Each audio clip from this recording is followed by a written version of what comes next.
Yeah. Well, I guess all of our solo reviews can't be gold. Speaking of which, One Piece film, Gold. So this is another one of those anime movies I picked up for either free or cheap on an Xbox Anime Month event sometime in the last couple of years. And I had some free time to myself. I want to say I watched this last Thursday.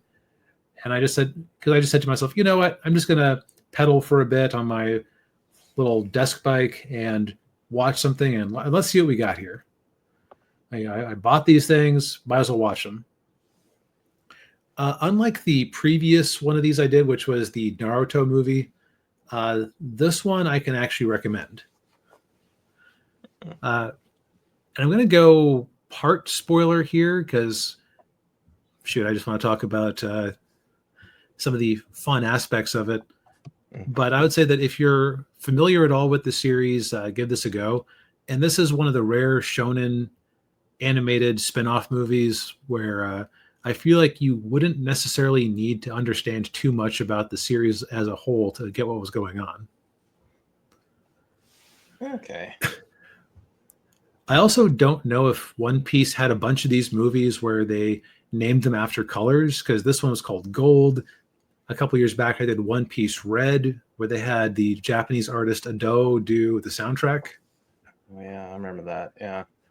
I do not have enough context on the series to know if there were more.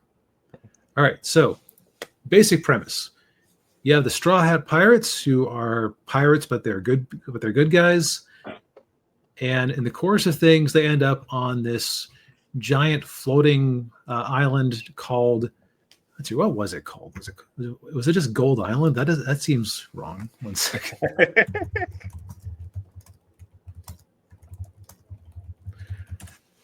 One sec, just double checking my notes here. By my notes, I mean Wikipedia.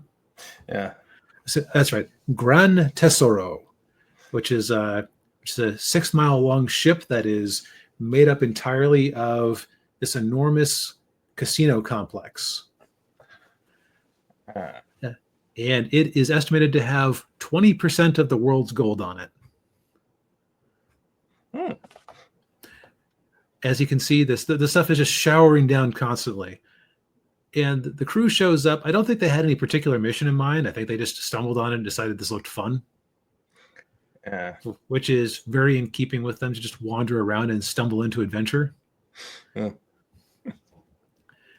And at first, they're accepted as honored guests because the bounties on them are so valuable that of course they're honored guests. Like that's like a measurement of your value. And so they have some misadventures, like they do a car race where the cars are powered by these muscle turtles here, pumping the pistons at full speed, which is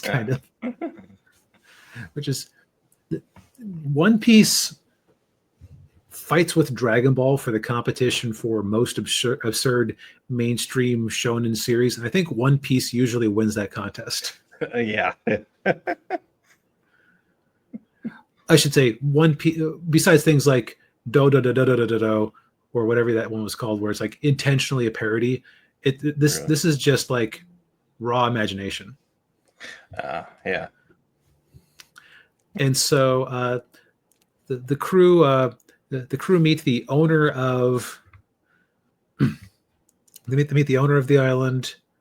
Let's see here. What was the guy's name again?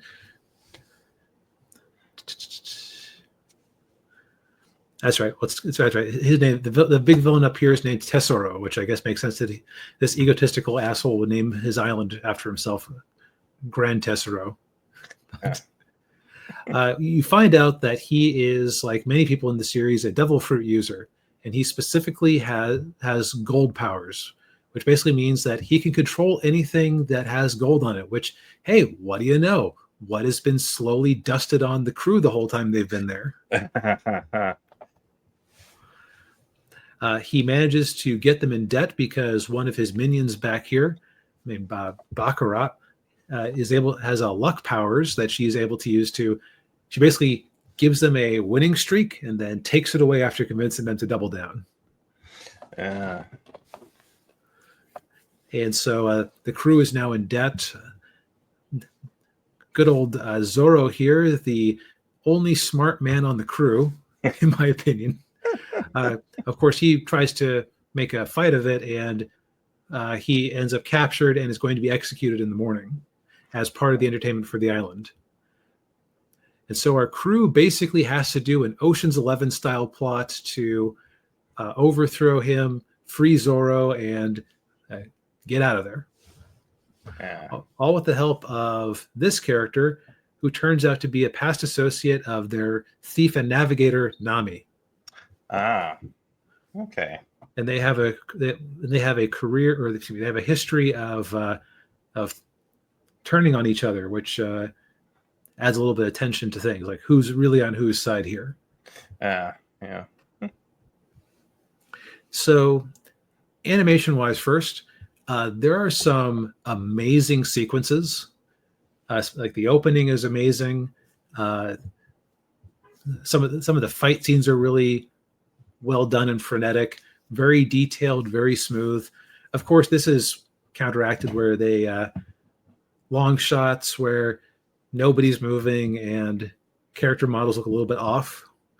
But it's like they're using their time and budget sensibly. You can also tell that this would have been Funimation at the time, as part of Crunchyroll now, was being sensible, or actually I should say they invested a lot in this, because while One Piece is kind of below my radar most of the time, it is one of their most consistently selling series. And so they did the effort to do things like the opening couple of songs that had singing, they actually bothered to have dubbed, which is a rarity with these types of shows. It's usually they just stick with the original Japanese. Right, just like it's really funny when they have an English voice actor who sounds nothing like the Japanese voice actor, because you'll just have somebody who sounds like an ordinary woman on the street, and then suddenly she's singing in this bubblegum high-pitched voice. Yeah.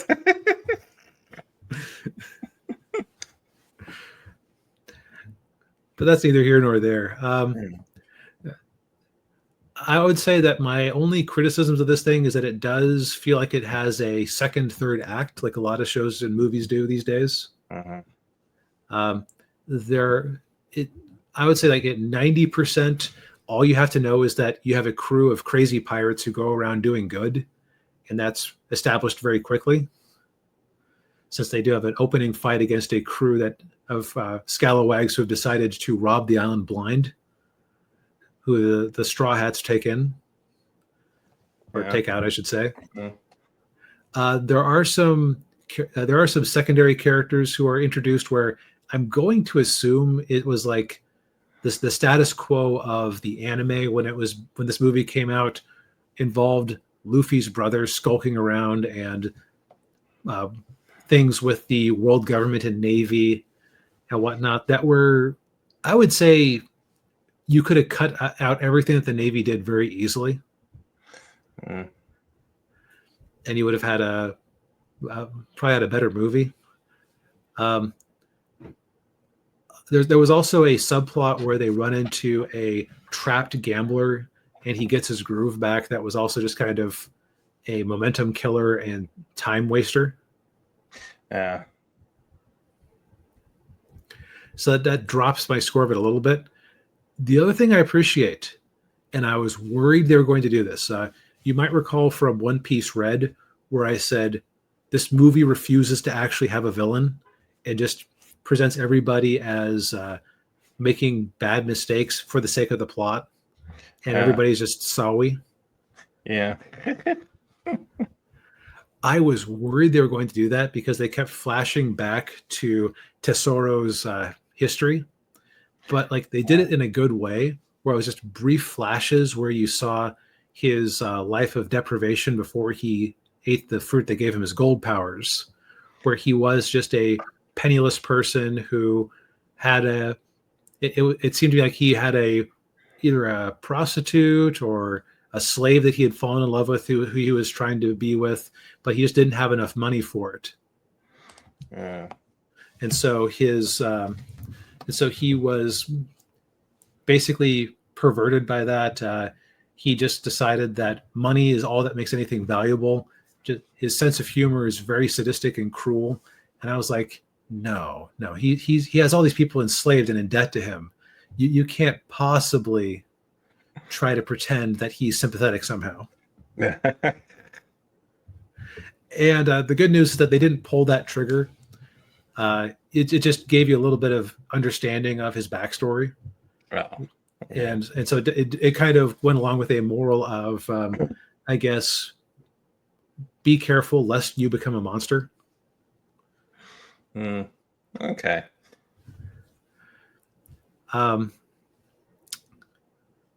But he is a good villain just because of that. He is dag nasty evil, just delightfully so. Yeah, we need more villains like that. Right. It is like the modern delusion that, oh, well, because the villain has an understandable backstory, therefore he isn't that bad. No. This guy is awful. It's just that he's a sensible sort of awful. You can see where somebody raised on the streets who had his morality completely ground away could turn into a materialistic monster like this. Let's see. I would say the only lore thing I would question in this is, would Nami, while she was canonically being the enslaved navigator for Captain Arlong's crew of Sharkmen, have had time to have a never before mentioned associate like this, who she did unrelated thieving jobs with? Maybe. I'm not enough of a One Piece lore expert to do that or to rule on that, but it did strike me as my limited knowledge of the series and limited viewing of the series did make me wonder, would that have actually worked out timeline wise? But it's also a non-canon movie, so it's all good. Oh yeah. It is way more plausible to happen in this series than any of the 90s Dragon Ball movies. So there's that. Oh, yeah. Where all of those just like literally could not happen at all. Oh yeah. But yeah, I would say again, like this pulls off the landing of, even if you don't really know One Piece very well, this is approachable, and it's just a good shonen action set piece. I still think my award for best introduction to a series you might not have ever seen is still that Black Clover movie they did a few years back. But this is definitely competition.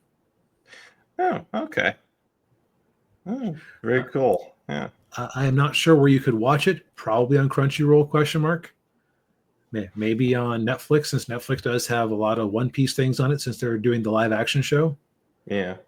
But if anything of this sounds remotely interesting, give it a go. Yeah. All right. Sweet.